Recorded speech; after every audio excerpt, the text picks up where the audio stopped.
दानिया, सरफराज भाई कहाँ हैं? वो पाकिस्तान आने की कोशिश कर रहे हैं। कंपनी के बड़े लोगों से बात हो रही है। देखो क्या होता है। मम्मा, मम्मा कहाँ है? उन्हें नींद का इंजेक्शन लगाकर बेहोश कर दिया गया है। उनकी तबीयत बहुत खराब है। सरफराज भाई, अगर वे आए तो मुझे फोन करना।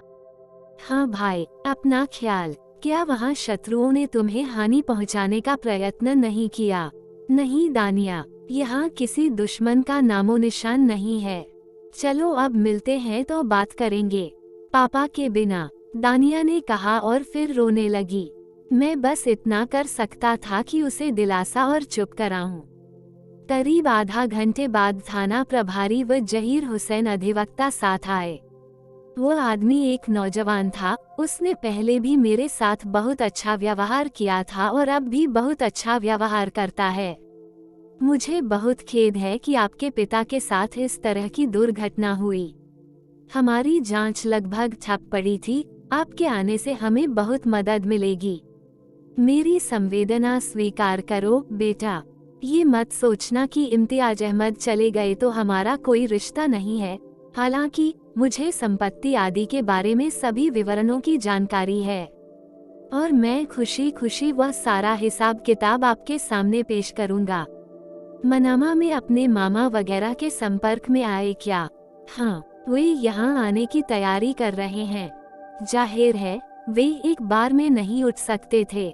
स्पष्टतः तब एसएचओ ने कहा, अगर तुम्हारे परिवार वाले आएंगे तो मैं तुम्हें बता दूंगा।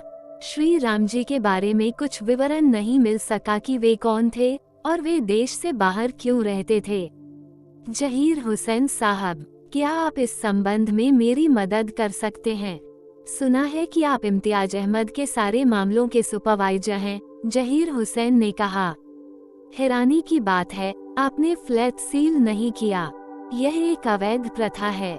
शायद कुछ आपके ध्यान से छूट गया है। आप बिल्कुल चिंता ना करें जहीर साहब। पहले पूरी तरह से तलाशी ली गई थी और अब फ्लैट को तुरंत फिर से सील कर दिया गया है। ये लोग काफी देर तक बैठे रहे और फिर चले गए। सरफराज, रात करीब 8:30 बजे भाई का फोन आया। हाँ शिहाब, क्या चल रहा है? मैं ठीक हूँ भाई, सारी तैयारियां हो चुकी हैं। मैं कल दोपहर 12:30 बजे दिन की फ्लाइट से मामा और दन्या के साथ आ रहा हूँ। कृपया हमें हवाई अड्डे से उठाएं। ठीक है भाई, मैंने कहा।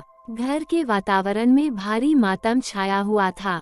रात का खाना भी किसी ने नहीं खाया। हम रात के 1 बजे तक बैठे और बातें करते रहे और फिर मैं उठकर अपने कमरे में चला गया। मेरे हृदय में शोक की आंधी चली। मैं अपने बिस्तर पर लेट गया और सारी लाइट बंद कर दी।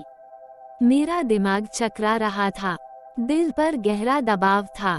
मैं बहुत देर तक सोच में पड़ा रहा। तभी अचानक कहीं से चीखने की आवाज आई।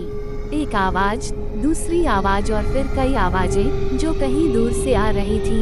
मैं घबरा कर उठ खड़ा हुआ।